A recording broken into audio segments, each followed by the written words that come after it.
Баршаңызға сәлем достар. Бүгінгі видеода біз айран қосылған өте дәмді пирог дайындаймыз. Және де бұл өте оңай дайындалады.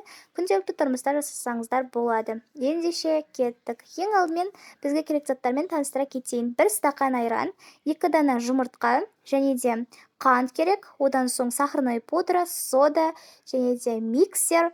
Одан соң бізге чайная ложка қажет. Ендеше бастаймыз. Ең алдымен ыдысымызға 1 стакан айранды құямыз.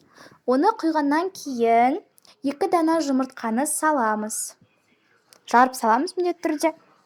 Одан соң жақсылап миксерлейміз. Миксерлеп болғаннан кейін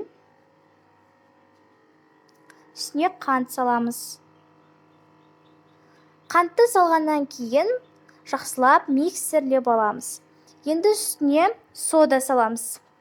1 чайная ложка саласыздар. Одан соң барлығын жақсылап миксерлейміз. Енді үстіне ұнды бөліп салатын боламыз. Және де міндетті түрде бөліп салу керек. Сол кезде бізде жақсы болып көтеріледі және де дәмді болып шығады.